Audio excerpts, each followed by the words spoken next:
Welcome to History Hack. If you didn't know by now, we are the revolution. That means we're sharp, witty, lots of fun, but it also means that we're essentially the peasants in Les Mis huddled round a table in the corner of the bar with no money. If you enjoy the show, please do support us. We have a Patreon account by which you can donate a small monthly sum in appreciation of what you're hearing. Alternatively, we have Ko-fi, in which you can just do a one-off donation as a thank you if you particularly enjoy a certain episode. Either way, we massively appreciate all of your support. Hope you enjoy the show. Hello and welcome to another episode of History Hack on today, which is Holocaust Memorial Day, which means that Alina is in charge. Alina, who have you got with us? Today we've got Michael Frank, who's an author, and we're going to be talking with him about his new book, 100 Saturdays.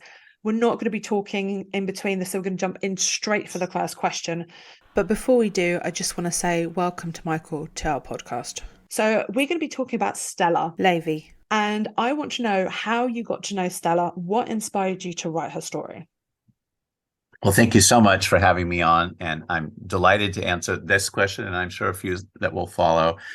Stella Levi, who was born in 1923, she'll be 100 years this May, is the woman who inspired, catalyzed, and is at the very center of this book, 100 Saturdays, Stella Levi and the Search for a Lost World. I met Stella going 8 years back now, nearly, when I went to attend a lecture about the nature of making, implementing, designing, understanding memorials specifically to the Shoah, to the Holocaust, at Casa Italiana, which is the Department of Italian Studies at New York University, right across the street from where I live, as it happens.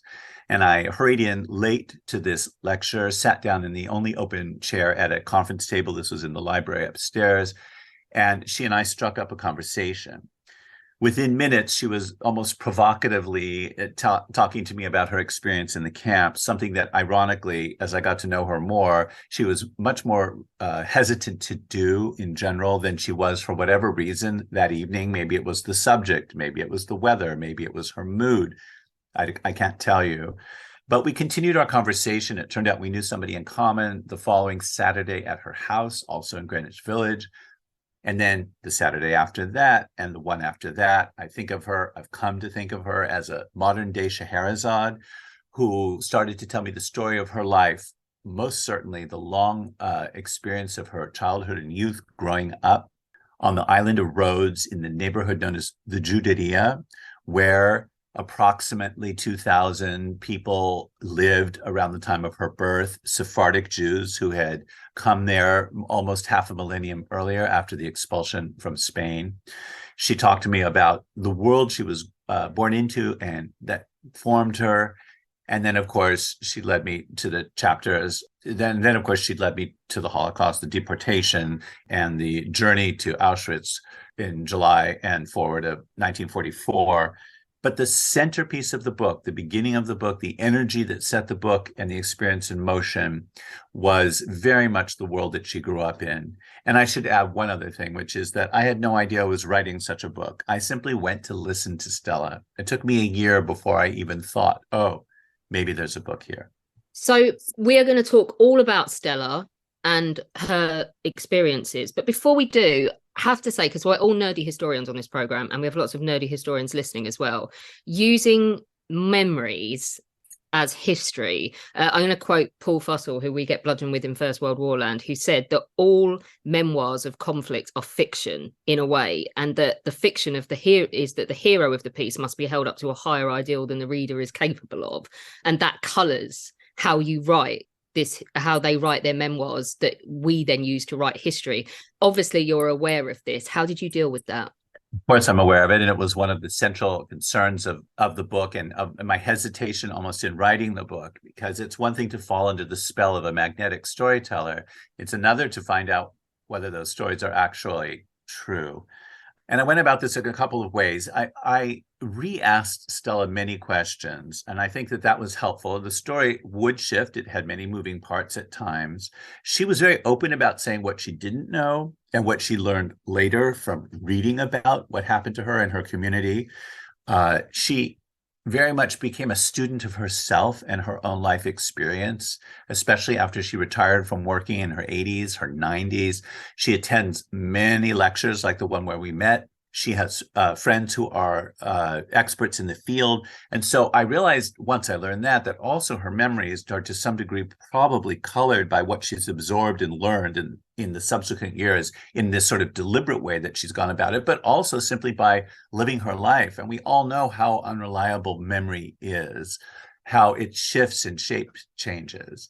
And when I could, and there were many occasions when I could, I would take a story of Stella's and see where it coincided with other accounts, whether memoir or accounts by historians. And I would open a parenthesis to say here that, I read just about everything I could put my hands on about Rhodes and that period. Even the historians give different interpretations to certain key moments. But the surprising thing for me was really astonishing was how much Stella's memory, how much her recollections coincided with other people's recollections and memories. Now, again, was this because she'd read these sources herself? Possibly. But one thing I discovered about this woman is that she has a remarkably sharp sense of what happened in the past. I'll give you an example, though, of where there was a discrepancy. She has a memory of the time after the Germans had seized the island from the Italians, so after the fall of 1943, when she conflated two parties that were likely took place in the same garden of the friend of hers named Stella Levi. And to me, this was just such a fascinating minor key mistake that she blended together the two parties. How did I know this? This is a lesser known fact, I think, of the war years, or at least to me as an amateur. And I do want to stress that I'm very much a self-taught historian. I'm not a historian, which is another way of saying that. I'm self-taught, self-informed. And I was directed to a document, a report made by one of the many spies on the island. And this is what, for me, was, I consider, the lesser known piece of information about the climate, the historical moment then, which was that the Italians, who had seized the island as the Ottoman Empire was disintegrating in 1912 in an Italo-Turkish war, and had made it an official colony in 1923, the year, as it happens, that Stella was born, had in place this enormous apparatus of observation and spying and record keeping, and tragically, and for the case of these Jews, list making. Among their spying apparati were the fact that they kept track of these young Jewish women, particularly, I think, young Jewish women like Stella, who befriended Italian soldiers, who were, of course, in the end, their enemies, the enemies of the German government. There was this striking letter, a report from a spy giving his, we assume his, but it could be hers, who knows, her account of this birthday party that Stella remembered attending at her friend Stella Sidis's house. And it was so visceral to me, let's just say, as an aside, to read the account of this party, the sesame crackers they ate, the vermouth they drank, the gramophone they listened to, the radio they listened to, because radios were forbidden, and the radio was very clearly identified as belonging to an Italian, not an Italian soldier, not a Jewish citizen of Rhodes. And I read that letter with absolute chills. This very idea that these young Jewish women were celebrating an innocent birthday party, drinking vermouth, eating sesame crackers, dancing to Italian music, and that their movements were being recorded. Why? That aside, it pointed to this one discrepancy in Stella's memory, but it, to me, is such essentially a minor one, because she went to many parties at that house. The people were the same. The ambiance was the same. In sum, this is my way of saying, I think Stella is a fairly accurate narrator. I acknowledge that I am telling a story seen over the shoulder of a woman of a century of age, looking back at her 20s, her teens and 20s. It's bound to be somewhat reshaped by time, reformed, but I take the essence of what she means to be as true to the story of her life, it's still conditional, as it could be. I need to say that I really did love this book. I love the way you wrote it. I loved how honest you were, how, you know, you showed that, especially you show this comparison in your book between the two parties, that she may have made a mistake. You've used historians where you show that this historian argues this historian argues that. You're very, very open about these things. And it's amazing. I highly Thank you. recommend people go and grab this copy of this book, because I binged it, by the way, just so everybody knows. I binged it in literally 5-6 hours, and I just it's so easy to read, and I loved it. So thank you. Thank you. Thank you. Let's move on to Stella's story, because like you mentioned earlier, and for the people that hopefully pick up the book and read it, you don't just tell the story of the Holocaust, you don't just tell the story of her being in Auschwitz. You tell more of a story of what life was like way before that, what family life was like, and you go into such detail, and it's absolutely amazing. So could you tell us a little bit about Stella's family and her life before the war began? With pleasure. So I knew very little about, translate almost nothing, about the Jewish community of the island of Rhodes. And so for me, it was a kind of anthropological expedition into past time and across geography. And again, here we return to the quality of Stella's storytelling. So detailed, so tactile. I could smell, almost touch, hear, and sense what it was like to grow up on this island, which she referred to as their own little piece of the earth. I put myself in her place and tried to imagine what it felt like to belong to a community that belonged to an island that transcended the government in place to a certain degree. She knew that ancestrally, her people had lived under the Ottomans. The Italians came and took the government over officially in 1923. The Germans came and took the island in 1943. After she left, it would become Greek, of course. But daily life was, of course, naturally informed by the fact that there was a fascist government in place. But at the same time, the traditions, superstitions, the cuisine, the clothes, the proverbs, the houses remained constant, remained not only constant, but attached to this inherited tradition that had come down through the great-grandparents to Stella's grandmothers, whom she knew, to her parents, and to her. Growing up in that community, I think she might have times felt that it was a bit claustrophobic, it was closed, it was hidebound, but it was also an island, let's not forget, that looked outward to the rest of the world. So there was always this tension between the world of tradition and the wider world beyond the sea, the world of the past and the world of possibility, which paradoxically was introduced when the Italians came, when notions of furthering her education.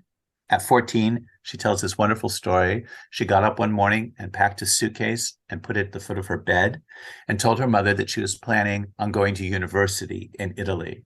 This is not an idea that would have dawned on anyone before the Italians came and took over the island. No one from her community, except for one woman had gone to study at the Sorbonne, had left the island for higher education.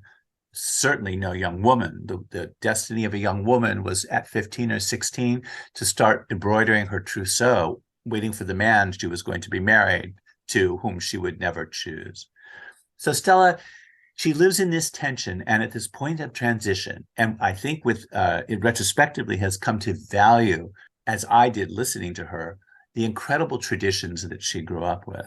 I think specifically, I want to ask you, is there a difference for her? So she was born after occupation. So Stella knows the Italian occupation. Do things change for her at all under Mussolini? Stella knew no other government, of course. When she was born, the island was officially made Italian. But through hearsay and through inheritance from her parents and grandparents, she knew, for example, that in her neighborhood, there had been no running water and that the water was drawn from wells. The Italians came and introduced running water. There were still no showers or baths in almost any of the houses in the Juderia, for example. She knew that before the Italians came, the schools were, the language of the schooling for the young children of the Juderia was French, because these schools were established and administered by the Alliance Universelle Israélite. When the Italians came, it switched to Italian. So you had In one family, Stella's older siblings went to school in French, whereas Stella and her next older sibling, she was one of 7, 3 of them went to school in Italian. So there's this inherited past that was very proximate at all times. And then there was the present. In the early years of Stella's childhood, I think her awareness of the government and the politics that were developing around her was fairly minimal. But she did have an older sister called Félicie, who was the intellectual of the family, who used to sit up late at night and have heated conversations with her friend Robert Cohen, for example. And often these touched on the strictures of the government under which they were living. And then, of course, as Stella became more conscious, she became more aware of the fact that, for example, when it was parade day, whatever holiday that was, she and her classmates had to line up in the formation of the words ducks and rex to honor the government, and not to in honor of the government, the governor, and of Mussolini. And of course, as time unfolded even more, and we come to the late 30s, with the promulgation of the racial laws in 1938, Stella became personally and deeply painfully aware of the power of the fascist government to change and, in fact, restrict her life. The Germans, well, they occupy the island. We've mentioned this already, but I'm just going to reiterate it. So the Germans occupy the island in September 1943. I want to ask the question, was the occupation any better? I mean, we logically know it wasn't any better, but I still want you to tell us about what the difference was and how did it get worse? Well, I think we have to wind back a tiny bit to 38, because 1938 is really the formative year for Stella as a young woman. She's on the verge of going to high school. High school is going to be the gateway to that university education she so longs to have. She's following her sister Félicie, again, the intellectual of the family, to the school. Félicie has long since graduated. She is looking forward to this day with great anticipation. And in that fall, the fall of 43, boom, the racial laws are promulgated. She is kicked out of school completely. Her father has to take an Italian partner at his business, which begins to decline. The Jews of the island are forbidden from attending the cinema, the theater, the opera, from going to the social club. They can only see Jewish doctors. For a time, they're forbidden from going to the beach. Let's not forget that Stella is growing up as a beach bum. Okay, the beach is just down the road from her house. The whole family moves into a cabina, a little structure that they shared with another family, festively painted by Greek artists with flowers and vines. And that too is taken away around 38. So her life undergoes this major upheaval. Now, she finds a way around the education, which is one of Stella's characteristic gritty and imaginative gestures in her life. She forms, with the help of several Italian professors from the Scuola Maschile, so the boys' version of the high school that she would have attended, this shadow school in the evenings in which they study all of their subjects. She and a handful of only boys, it's interesting, from the Giudicia are continue to be educated privately and illegally. But officially, she is kicked out of school. She calls it the absolute worst experience of her young life, saying to me that she felt that they've been treated like animals, is her quote. Animals don't need to be educated. Now, the funny thing is, though, we are in the remote Eastern Mediterranean, far from mainland in Italy, and the racial laws, though in place, are not always so strictly implemented. In time, they return to the beach. In time, they can go to the movies, but they can never go back to school. So the major upheaval for Stella is in 38.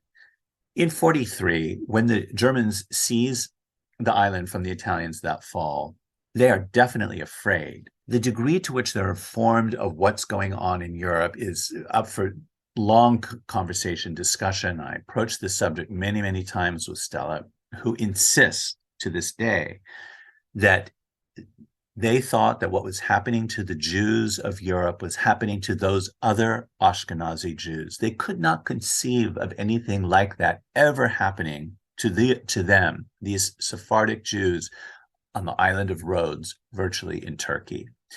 They also lived under a news embargo. The press was censored. The radio was censored. Of course, it was illegal to have a radio in the first place, although they listened to one in secret. The newspapers were fascist propaganda machines with increasingly punishing and offensive anti-Semitic language. The Italians were pretty bad in their messaging, and then come the Germans. They know them to be obviously part of a machine that is also anti-Semitic, but they're so busy when they first seize the island, trying to figure out how to run it, trying to figure out what to do with these Italian soldiers who opposed them. So many of them, they were outnumbered. They outnumbered the Germans on the island. They had to be sent off to prisoner of war camps. They had to be observed and surveyed and controlled themselves. That for a time, interestingly, they really didn't pay much attention to the Jews of Rhodes. The initial fear passed. The island continued to function. People still, when they had jobs, went to work. Food was scarce. Stella traded on the black market. But they were never ghettoized. They were never locked up. They were never forced to wear Jewish stars. None of the tropes that we associate with what happened to the Jews of Europe happened to the Jews in Rhodes, which of course made it all the more striking and shocking and surprising when the order came from Athens in July of 1944 that these Jews too should be rounded up and sent to the camps. This is the definitive moment, isn't it? July 44, as you say, the Jews on the island are deported, and from the mainland, arrival on the mainland, they're sent to Auschwitz. So can you talk us through the journey, Stella's journey from the island to Auschwitz? So rewinding just a tiny bit earlier to April of 44, the British began bombing Rhodes, bombing, that is, hoping to bomb, let's clarify. The German supply ships docked in the port, in the harbor, which was near to the Juderia, and therefore they also, by accident, bombed some streets and one synagogue in the Juderia. In fact, on Passover, as people were leaving the synagogue, I think around 20 of them were killed. This made life untenable in the neighborhood where these people have been living, as I said before, for almost 5 millennia at this point, and everyone left. And they moved to the Greek villages up in the hills, farther away from the historic center, the walled city, the Levies among them. Overnight, they left, the parents and Renee and Stella, who are the two remaining children. Everyone else has left the island for reasons of marriage or work or opportunity. They move into a small village of Trianda. Stella and Renee return only once to their house to collect more summer clothes, not very useful for where they're eventually headed. And this is April and May, June, and in July, the order comes. First, the men are arrested and they're taken to the Aeronautica, which is the seat of, let's call it, the Italian Air Force. Stella's father, by this point, is going blind from glaucoma associated with diabetes. Stella decides to go in his place. She takes his identity card and says, "My father is too unwell. You can take me to wherever it is you intend to take us." The thinking among the Jews in the community, per Stella and other people I've read, was, well, they're going to resettle us. They're going to take us to another island. They're going to take us to a work camp. Of course, they were not interested in Stella. They told her to go home and told her to send her father. The men were kept for one night, I think, and the next day the order came that the women were to come with their clothes, with food and water for a couple of days, or a week, actually. How did they know who they were arresting is, of course, a major question. I said earlier that the Italians had been surveying the community. They'd also been keeping these meticulous records, among them lists of the Jewish citizens, which Professor Marco Clemente has proven, I feel quite definitively, were handed over to the Germans in this period, this summer of 44. So they were able to round up all 1,700 or so, the figure jumps around a bit, of the Jews of the island, missing only one nearly 100-year-old woman who hadn't heard the order and died shortly after the deportation. The 1,700 human beings are on a Sunday morning after an air raid siren has been sounded, though there was no bombing that day, but simply to keep everyone else in the community, everyone else on the island indoors. They are marched down to the port. It took most of the day. They're loaded onto 3 rather decrepit boats with supervision, but it's not as though they were surrounded by tons of soldiers or policemen. They got on the boats, they traveled to Piraeus, they were put in a prison at Haidari, and then they were put on the train for Auschwitz. In all, it was the longest journey. I think that's fairly definitive now, measured by either distance or time, 3 weeks in all, door to door. They arrive at Auschwitz and face a selection, and 90% of them are immediately murdered, among them Stella's parents, her uncle, her cousin with her young baby, Stella, her sister Renee, her cousin Sara Notrika, and other young women from the community form a bond that helps them get through the next 9 months of their lives. So you've mentioned this arrival in Auschwitz. It takes 13 days in those fright cars. It was one of the most horrific experiences, especially from those regions of Europe, to get to Auschwitz, because constantly you've got the war effort happening at the same time. And the war effort trains take priority. So these trains are constantly stopping and starting everywhere. So it takes such an extremely long time to be able to get to Auschwitz. But she arrives, and I want you to talk us through, because this experience for every single person that arrives to Auschwitz is incredibly memorable. So could you just talk us through this moment of her actual arrival, how she feels, what happens? You've already mentioned her parents, obviously. They get sent to the gas chambers, and she survives with her sister and her cousins. But there's a bit more detail in your book, and I want to just pull this out of you just a little bit more. Sure. Well, I should say also, I mean, and this is a little bit of a meta comment maybe, but it took a long time for Stella to tell me these stories. She was very hesitant to talk about her time in the camps.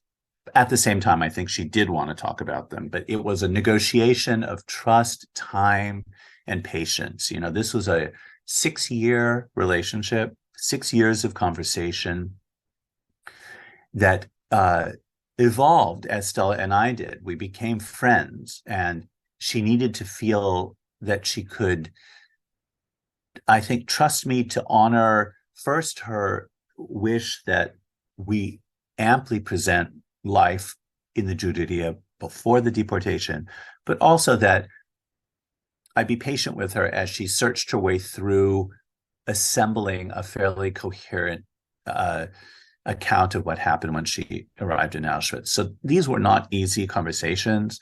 They took a long time to unfold.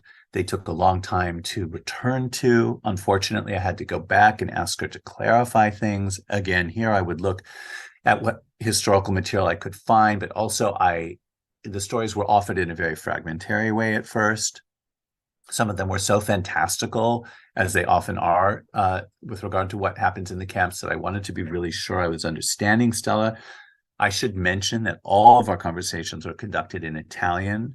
Her mother tongue is Judeo-Spanish, which is the official name given to the form of Ladino that is spoken on Rhodes, was spoken on Rhodes in the community. But she was educated in Italian, and it's the language of which now I think she's most comfortable. Stella, one of the first things Stella said to me and kept returning to was that within days, these young, healthy women in their summer clothes, July of 1944, you're coming from the Mediterranean. She knows perfectly well that she was wearing a white dress with green polka dots and cork-lying sandals. They were swimmers. They were hikers. They lived on Mediterranean diet. They were healthy, robust people.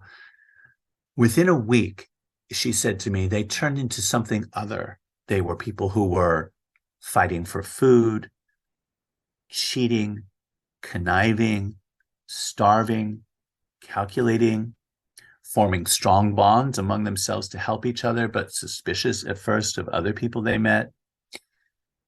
She said to me, the only way I could survive, and this was not voluntary, let's just say, but the way she survived was to separate from the Stella of Rhodes. Now there was a different Stella. A different Stella came into being within the arc of a single week in Auschwitz. And that Stella, that other Stella, remained in action and kept Stella, the bigger, intact Stella, alive for the next 9 months of her life. Michael, I find that really interesting actually, because you underline that in your book quite a few times actually, that she doesn't see herself as the Stella that was in Auschwitz, but a different Stella. This was someone else living this experience. And it's really interesting to look at the psychology, because this is also what you include. You include not just her story and what she says and her emotions and her feelings. You talk about her psychological state, and that's really how you open the book with this a little bit, about her declaring to you that she needs to go and see a psychologist. And I just find it really interesting. Well, I mean, it's unmistakable that although I have absolutely no training, obviously, as a psychologist or a psychotherapist, I am probably a pretty good listener.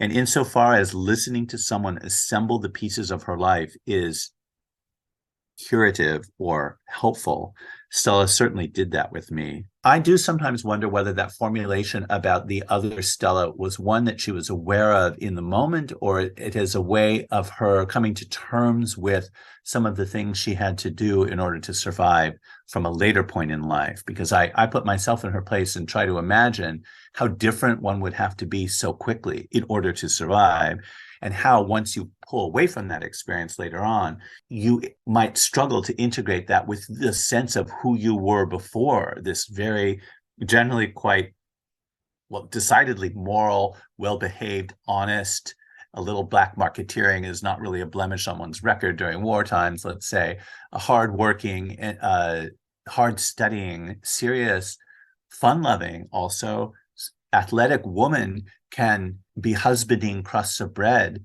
trading them, collecting them and trading them, can be clinging to her known people in order to make sure that she eats, that her spoon isn't stolen from her at night, which she sleeps with under her pillow, then ties to her leg as the day unfolds, whose bodily functions are now performed in public instead of in private, whose body changes dramatically, the weight, of course, dropping off of her menstruation stopping, her hair shorn from her. When it grows back, it's full of lice. I mean, it goes on and on. It's filthy. It's cold. It's hot during the day and cold at night. It's miserable. Of course, it's a miserable place to find oneself. So naturally, a shift in one's consciousness seems like a very credible way to deal, both in the moment and retrospectively. There's another complication as well. You've already alluded to it by talking about the rather esoteric, compared to like English or French or Spanish language, that Stella and some of the islanders speak. So communication, the Rhodes Jews have huge problems with this, don't they?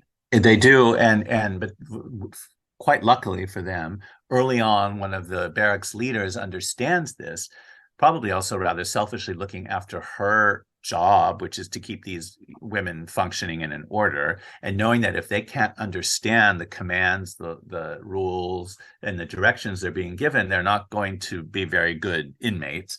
And when she discovers, and this was the first story Stella told me when we sat down next to each other that day at Casa Italiana in 2015, when this woman discovered that Stella and her companions from Rhodes spoke French, she put them in the barracks with French and Belgian women who, being Ashkenazi and speaking Yiddish, and also understanding enough German, could follow the rules, follow the orders, and would translate for Stella and the other young women. So it's a really remarkable legacy from the Alliance that the French that was taught into the community, which Stella learned first because she was jealous of her older sisters having a private language between the two of them, therefore learned some French to understand the sisters, then went to school in Italian, but her foreign language was French then, and she continued it as she moved through middle school, the equivalent middle school. This ended up, as she told me that night, saving her life. It's really a remarkable thing that one doesn't think about. They arrived there and they were considered alien. They didn't understand Jews who didn't speak Yiddish, right? Who were these Judeo-Spanish speaking Italian Jews from the island of Rhodes? They didn't fit into any obvious category in the camps. There are, of course, the Jews from Salonika, but they were another category, another period, and not there when Stella was there. But this is what she and her companions faced. So Stella spends about 2.5 months in Auschwitz, and then she gets sent to Landsberg. Can you tell us a little bit more about her experience in Landsberg? Well, the first thing to say about the end of Auschwitz, the 2 months there, is that when they are leaving the camp, a guard turns to Madame Katz, who is one of the French women who become friends with Stella and her group, and says, "You may allow yourself to hope now." Because once they left Auschwitz, they were not, it seemed, to them anyway, and also to this guard, in direct danger of being cremated at every turn. They went, Landsberg was a work camp. From there, they went to a series of 5 or 6 sub camps. They changed climate, they changed jobs, whereas in Auschwitz, they were given, it seemed like, ridiculous busy work of carrying stones from one place to another. I think they didn't know what to do with them at that particular moment. Here they were at Landsberg. I think she had a job in the kitchen. In Landsberg, they saw their first snow, for example. In fact, they were so shocked when they woke up one morning, they were snowed in. They couldn't get the door open, and they thought that it was a trap. I mean, this is the degree of fear, of course, that they lived in, that somehow they were going to be suffocated and closed into this building. But it had simply snowed in the night. It was quite remarkable. She also cleaned for a German officer there, didn't she? Yes, she was assigned to clean barracks, I think even before the kitchen, and she was efficient at that. She'd grown up with a very gifted housekeeper of a mother, and she was made to understand that if she developed a special relationship with this officer, her quality of life would significantly improve if she wanted to enter into that kind of friendship with him. And she said she didn't. It's quite remarkable that it was a choice of hers. Other women had made the opposite choice and lived better, and I don't think she judged them. Certainly we can't judge anyone in that context, but Stella chose not to. So she went back to cleaning other people's barracks. There are more camps to come for Stella, though, aren't there? Turkheim concentration camp, which is one of the sub-camps of Dachau. That's her next stop. So are the conditions there any better, or is she just finding more of the same everywhere she goes? In Turkheim, food is even more scarce. We're coming, close to the end of the war, although they don't know this. Stella has developed skills for survival, and one of them is trading with the men in the camp who live in a different part of the camp and do different jobs. And one of the key, the agora, let's call it, of the camp is the latrine. The men's and women's halves of the latrine are separated by a piece of wooden wall under which there's a gap large enough to trade.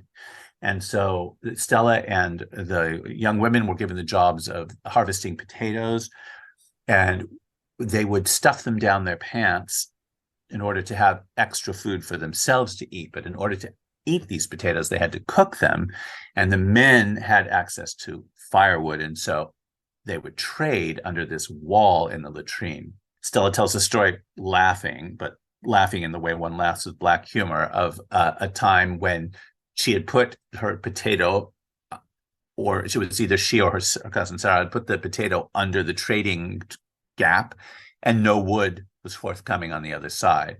Rude. That's all I've got to say. Rude. I mean, it leaves me speechless. Yeah, rude is definitely a word for it. It's the difference between eating and not eating. And I should say that, they did their secret potato harvesting when the woman in charge of them they had 2 supervising barracks leaders. One was Erika, and one was the one who's Stella now calls La Cattiva, the evil one. When Erika was on, Erika loved these young Italian women. She loved to hear their music. This is something I wanted to say earlier, was that Stella and the Rhodes, as they call themselves, the young women from Rhodes, often sang. They sang out of nostalgia, out of homesickness. They sang to buoy their spirits to pass the time. And Erika, this one barracks leader, loved their music and used to ask them to sing for her, to dance for her. She called them les Italiens in French. And Erika was a softie and saw these young women coming out of the fields waddling because they had so many potatoes stuffed down their pants. La Cattiva, if she found you with a single potato, would whip you or punish you in some ways. And the most remarkable thing happened at this context in this camp. Renee came back, or Stella, returned from potato picking one day. Renee was at a different job, her sister, and she had been told that she'd been called up to be transferred to another camp. And her understanding was it was one of the camps where people were executed. And she was, of course, distraught. Stella, and along with, of course, with Madame Katz, because she needed the translation from French to German in this case, went to Erika, woke her up, and explained what happened. And because she was the good captor, because she loved the music and the songs sung by these young women, les Italiennes, she went and changed Renee's number for someone else on the list of the women to be deported the next day to the next camp. A most remarkable story. You know, Stella speaks very often about suerte, which is Judeo-Spanish for luck, and saying that luck played a big role in her survival. You know, and I spoke to a man who's a scholar of the Holocaust who said to me, all of the survivors say that. There's nothing new to say that luck was the thing that saved them, but it was always luck and something else. Luck and grit, luck and accidents of friendship like the one with Erika, luck and a certain aggressiveness, which maybe Stella had, or a certain strange defiance, which her cousin Sarah Notrika had. She didn't care if she was going to be, she said, if she was going to be caught, she would still steal that piece of meat or that piece of cheese or that extra sweater. I agree. I agree with the scholar that you spoke with, because that's something I concentrated on during my my master's, looking at Polish prisoners, for example. And again, if we use concentration camps as an umbrella term for all of the death camps and labor camps and everything else, when they say that they survived with luck, everybody says it, literally. It doesn't matter if you were Jewish, Polish, Soviet, Roma or Sinti, everybody says it. And to a degree, it's true. However, it's also down to decisions that people make sometimes. So, for example, people who were released, they had a better chance of survival because they were released, or people who knew the camp, knew the people, knew who to avoid, who to ask for help, being able to escape. All these factors add up, but could also be just as simple, because being checked on a selection and you looked right at the SS man that was selecting you, and the woman behind you just maybe had a stupid look on her face, and that day he didn't like that look on her face, so that's why she went left and you went right. It's mind-blowing. Totally. And Stella talks about that. She talks about girls who were stronger than she was being chosen. One in particular who had a scar on her face, chosen to be selected to be killed. Stella didn't have a scar, so she survived. There was one of the selections from one camp to another when I think it was Sarah. Yes, it was Sarah Notrika, who was at this point her cousin working in the kitchen, ran and grabbed a beet and sliced off the top of it, and they rubbed beet juice into their cheeks to look healthier. Well, that's not exactly luck, right? That's taking action combined with the fact that it succeeded. And maybe that was the day where the light hit her cheek just right, and the man doing the selecting was in whatever sort of mood. So, yeah, I mean, there's a psychological aspect to it again, isn't there? In the how does the human brain process such cruelty and such chance? And it's that saying about a soldier, isn't it, that you can only be really effective when you acknowledge that you're already dead, and anything more than that is a bonus. And that's how your brain can start to process the idea that like a scar on your chin might be the difference between life and death. It's nuts. Exactly. I think that there's the rational mind that's trying to find all the reasons at times. And then I think suerte, luck, becomes the catch-all for everything that you can't explain, which is a great deal, right? And it's just it's a thousand small decisions being made all day long, right? Where you're going, who you're looking at, how healthy you look, what you're able to trade. It's like when people say to you, "Why did you survive?" It's like when people say to you, "Why did you survive?" And the only answer is, "I just did." That really is the only answer.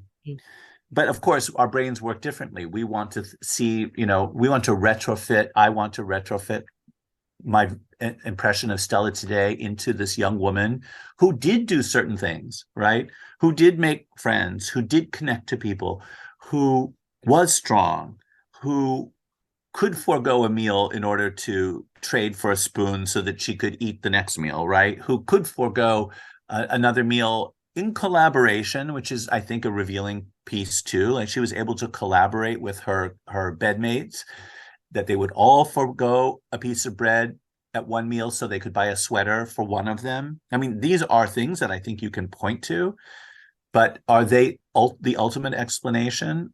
No, they're Let's not. move.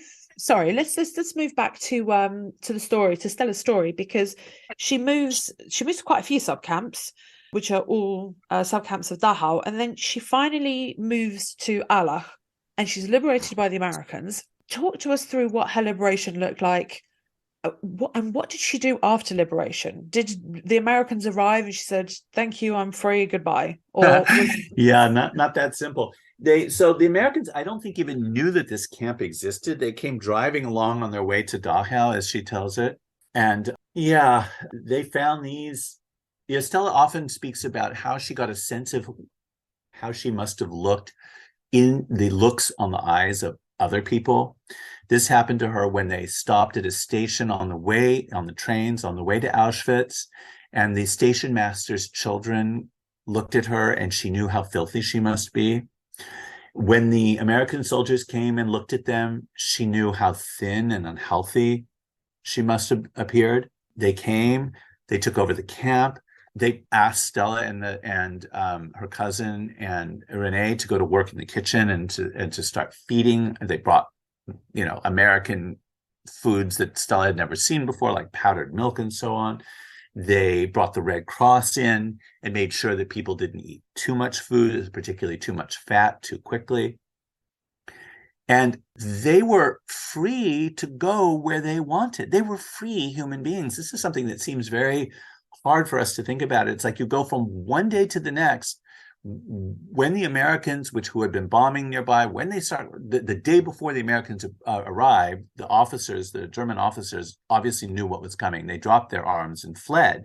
They woke up the next morning, and the word went through the camp that the Germans had gone. At that moment, even before the Americans came, they were in theory free to open the gate and go wherever they wanted.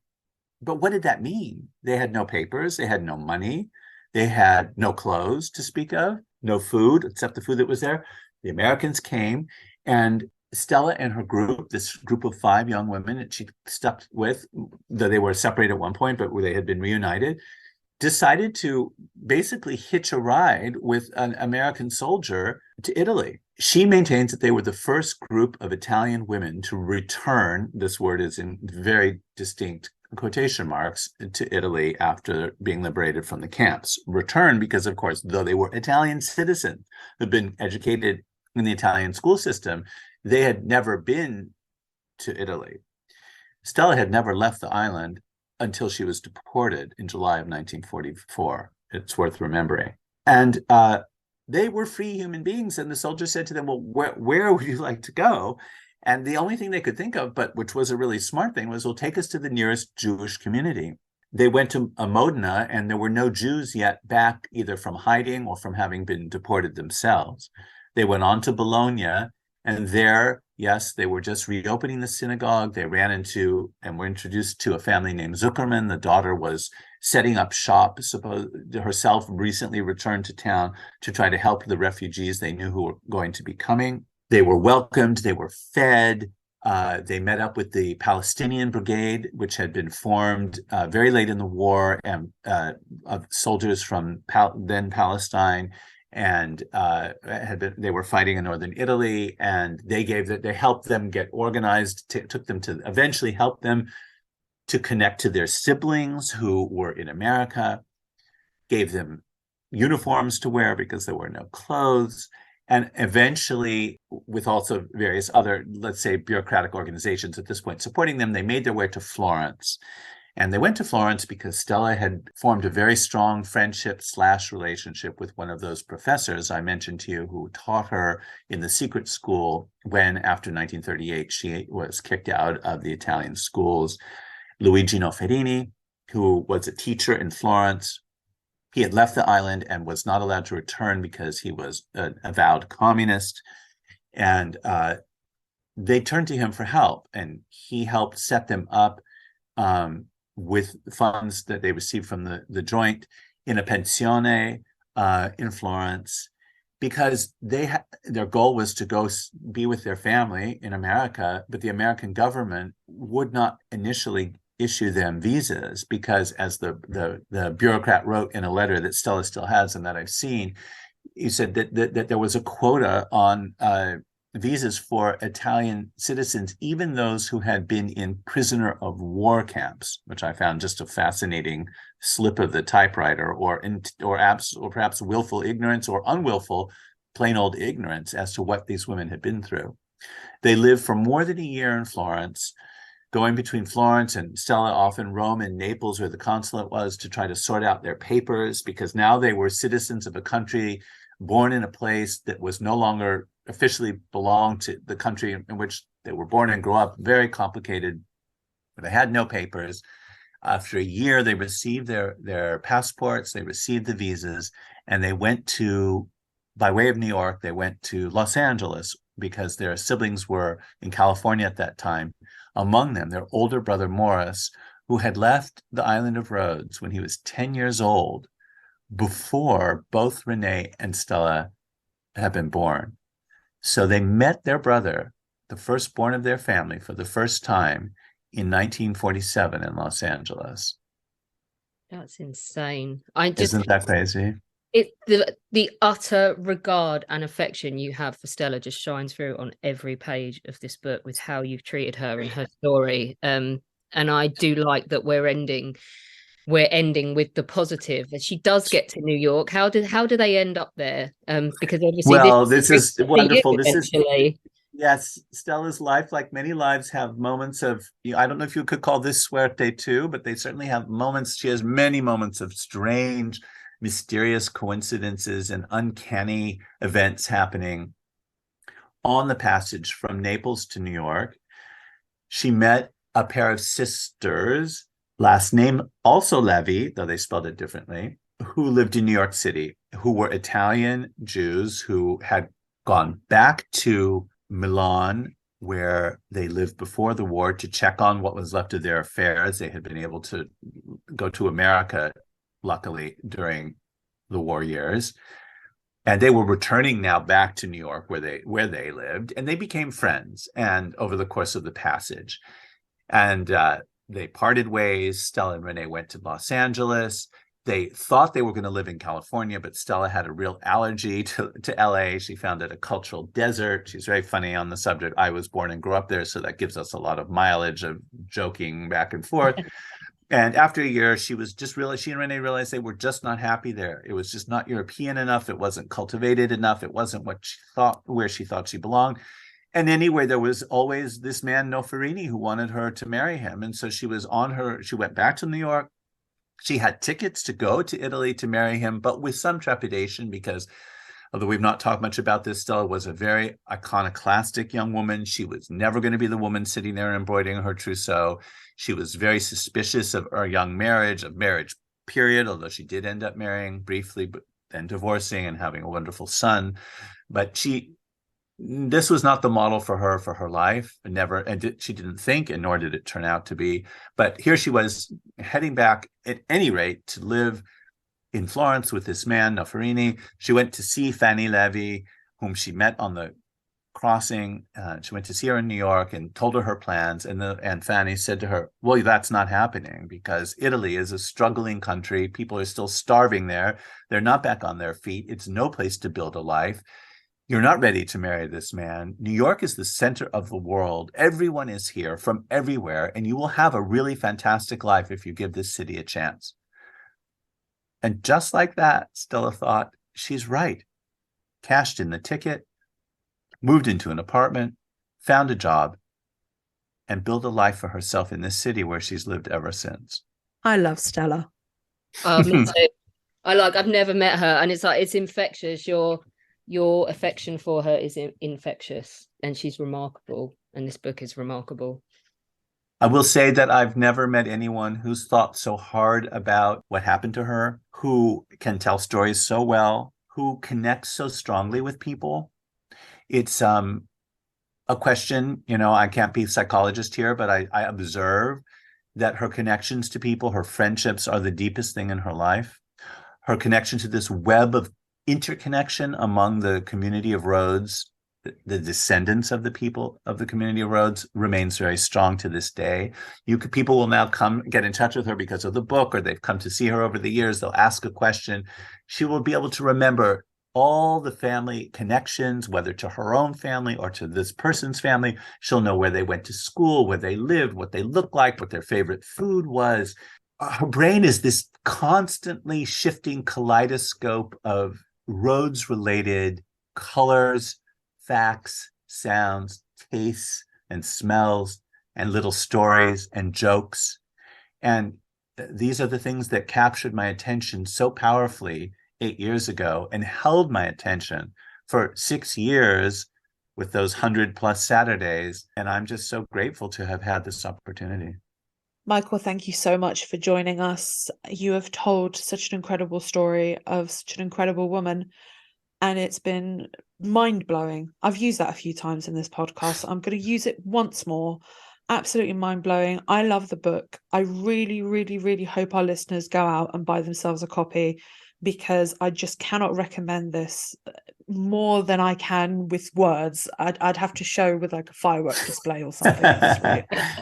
That is so kind of you. I appreciate it. Thank you for having me on. I think we should all remember that we're coming to the end of the time in which we'll be able to sit down with people who've lived not only lives of this length, but who've lived through the Holocaust, who can still look into our eyes and tell us what happened there. You know, I'm very haunted by the idea that in the generation after my daughter's, she's 17 years old, she's met Stella and heard some of Stella's stories, but her children will never have the experience of meeting someone who lived through this event. And it haunts me, because to lose sight of it and lose track of it, it would be a human tragedy, as it was itself a human tragedy.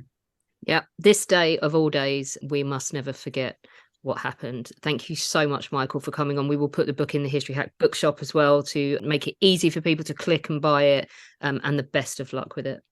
Thank you so much. Our incredible guests give us 45 minutes of their time to join us and talk about their work or their new book. This is just a small taster.